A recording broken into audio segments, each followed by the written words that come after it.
franchise, I was really pleased with Toy Story 4. But Pixar, please do not make a Toy Story 5. Like, I don't care how much money this movie makes. Just call the franchise off at this. I don't want to spoil it, but like the way Toy Story 3 ends, yeah, you can make a sequel off that. Like I said, I was undeniably curious to see what sort of like path Woody and Buzz and the gang would take when Molly brings them in. But just the way Toy Story 4 ends, like, you cannot make a sequel off of this.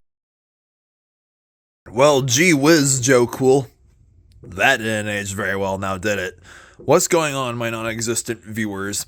Before I jump into my double review for Toy Story 5 and Minions and Monsters, I just want to say two things. One, my apologies for all the fireworks going off in the background. It's still 4th of July, as you know. It's currently it's like I got home from seeing Toy Story 5 and Minions and Monsters today, and this is like our 4th of July celebration, so to speak. Just keeping it simple and just going to the fair after that.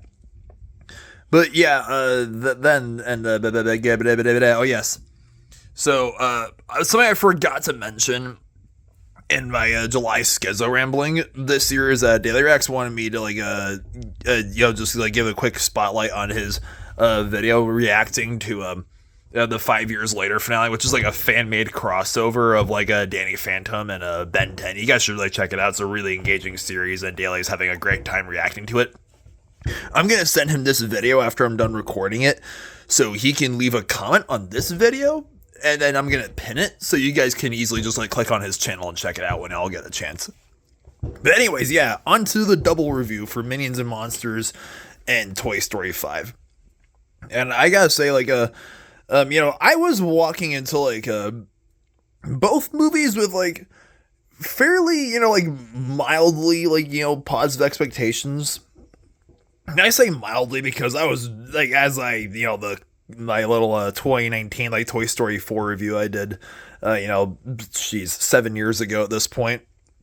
I was initially dreading Toy Story 5 because of how Toy Story 4 ends, but it's like, the more we saw the trailers, the more I was like, okay, yeah, I'm definitely not as like pessimistic about it. Like, I was progressively less like worried about it as the the months went on. And yes, joining us for this review is Joe Cool. So you got like 3 different IPs in one video. You got Peanuts with Joe Cool. Then you got me talking about Toy Story 5 and the Despicable Me / Minions franchise with like Minions and Monsters. Yes. And like with Minions and Monsters, on the other hand, I had like, I've always had more like, positive expectations for, because like I did like Minions Rise of Gru back in 2022. That rhymed. More than the first Minions film back in 2015. And I did like Despicable Me 4 better than Despicable Me 3. But not as much as the first 2 Despicable Me films, which are honestly 2 of my favorite animated films of all time. Like, those are masterpieces. Yeah, that's a hill I'm standing on.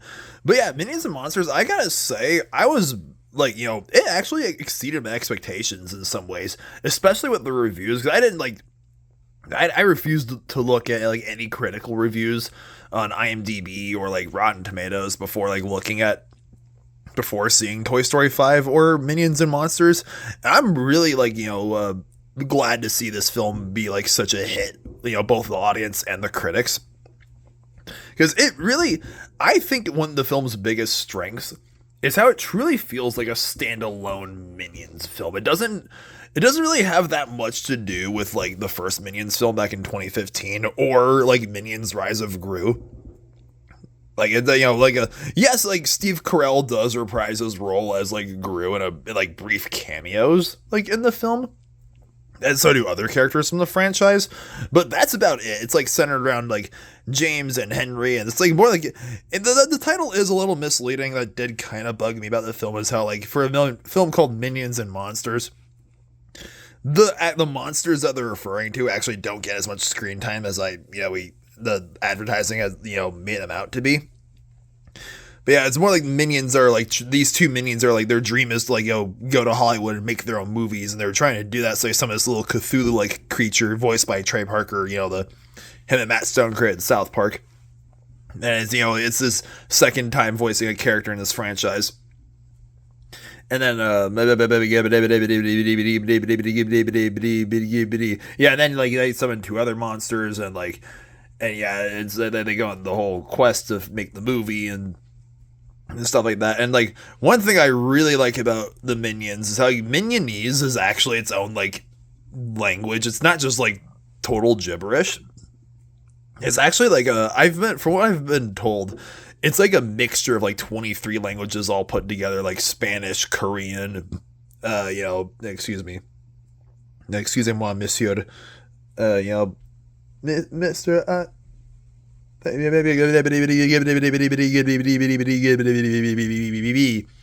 See, I love to speak gibberish. I think that's one of the reasons why I grew so fond of Minions over the years.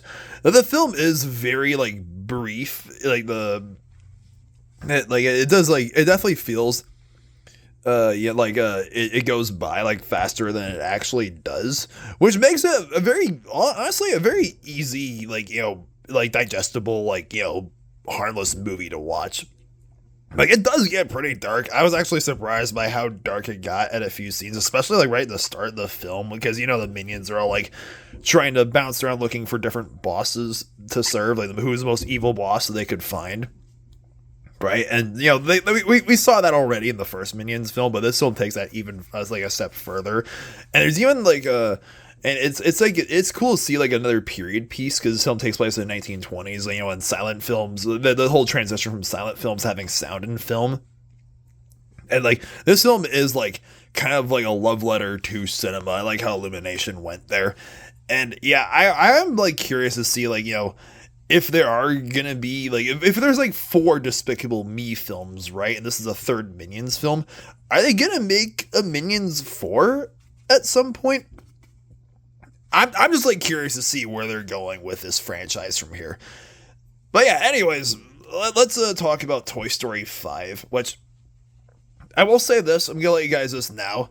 This portion of the Toy Story 5 review will contain just mild spoilers. Not too many spoilers, just mild spoilers, because there's some things about this film that I really, really want to get off my chest. Like I said, I really walked into Toy Story 5 more with indifferent expectations than anything else. I was like, yeah, I'm not dreading this anymore, but it's we'll see how they take this premise, because it's the way I became more excited for Toy Story 5 was when they said that, oh, it's gonna be the toys versus technology. Okay, finally Pixar is doing this. Because it's the way Toy Story 3 ends, and I've talked about this on my channel before over the years, but it's the way Toy Story 3 ends, I understand how some people think they should have just stopped with 3, right? I was under the belief that's hey, they could have ended with 3 movies, but there easily could have been a Toy Story 4. I wouldn't have minded it either way, because the way Toy Story 3 ends, yeah, it's a super heartbreaking goodbye with Andy as he goes off to college, but they could easily make a new adventure at Molly's house for Toy Story 4. That's kind of what they did. Then they go to the carnival, right, in that movie, and it's now with Toy Story 5, it's okay, now we're doing the whole toys versus technology thing that even speculated that they'd go with for years, the new Lily Pad character. Which again, this is what I mean by mild spoilers. I find it really interesting, the last 2 Toy Story films, not including Lightyear, obviously, were kind of absent of villains. The first Toy Story, we had Sid, the bully kid. We had Toy Story 2, we had Stinky Pete, and Toy Story 3, we had Lotso, Huggin' Bear. But Toy Story 4, we had Gabby Gabby, who really is more a quasi-villain, because I remember I only saw Toy Story 4 once, the one time I saw it in theaters back then. But Gabby Gabby, she gets a new voice box, thanks to Woody, so she doesn't have to steal his to be loved by a kid.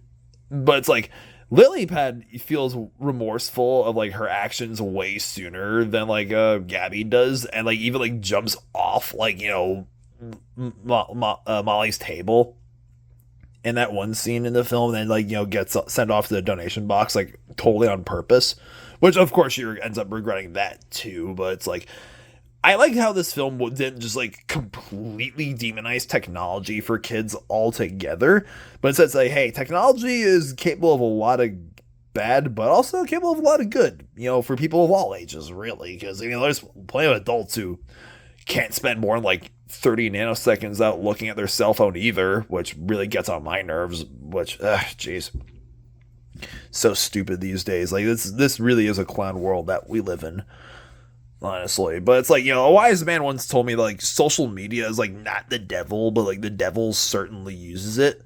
Because it's like, I want to like, start a family at some point. My girlfriend and I talk about stuff like that all the time. But it's like, one thing I am like worried about with like, if I were to start a family together at some point, it's like, what would our kids, like, what would we let them grow up with? Or like, how gentle or strict, like, should we be with them? It's like, the Toy Story franchise, like, is not just, like, I've talked about this before on my channel too, how the Toy Story franchise is like a time capsule for animation. Since like, the first Toy Story film back in 1995 was the first completely computer animated film.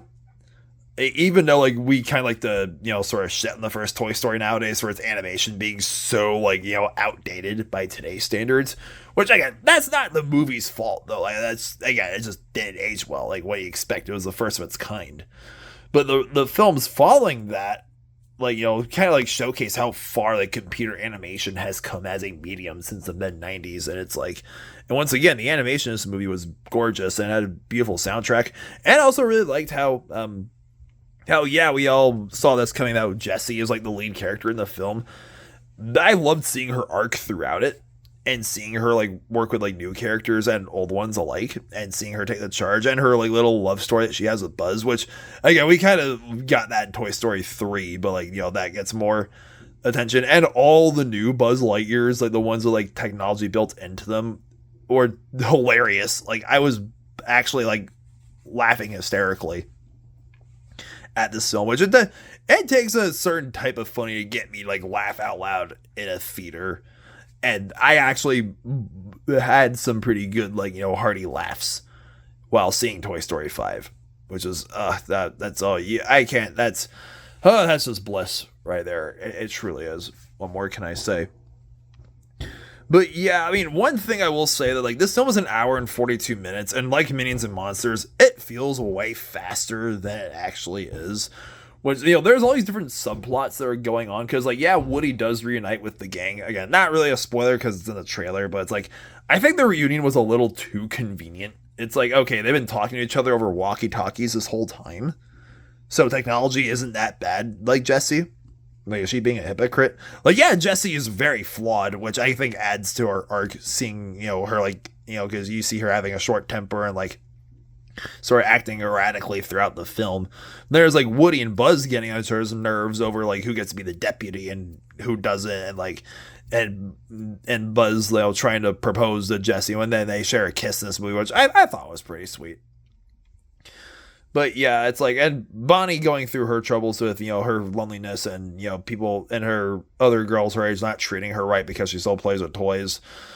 But then she like makes they try to help her make new friends and stuff like that. Yeah, very relatable themes. Pixar's always been really great at like relatable themes, like, lessons for kids.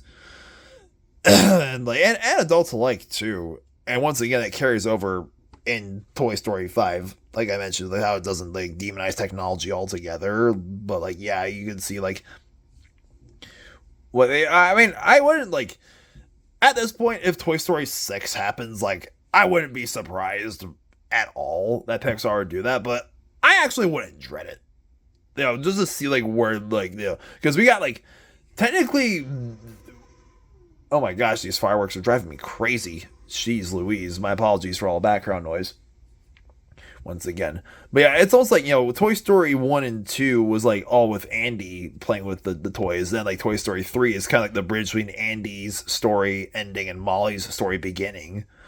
Like, with Andy giving all the toys to Molly. And then Toy Story 4 and 5, it's all Molly's adventure. The toys with like Molly as their new like kid now, right? So I wonder, like, I've already seen like some speculation for what Toy Story 6 is gonna be about. Like, will Molly actually like give these back to Andy when he has kids of his own? Which I kind of hope doesn't end up being the case, because that would totally cheapen the ending of Toy Story 3. But anyways, whatevs. Yeah, just like whatever you guys think, if there is gonna be a Toy Story 6, or like, you know, or like a new spin-off movie of some kind, like, you know, hopefully that'd be better than Lightyear. Which again, I didn't dislike Lightyear by any means. I just thought it was like really mid as a Toy Story film. And yeah, like, I will say that Toy Story 5, it's better than Lightyear, but not as good as like the first 4 Toy Stories, in my opinion at least. But yeah, anyways, just like wrapping things up. You know, I'm very glad to say this. I'm giving both Toy Story 5 and Minions and Monsters a 7 out of 9 stars. They're both really likable films that I would consider buying on DVD. You know, just for the collection.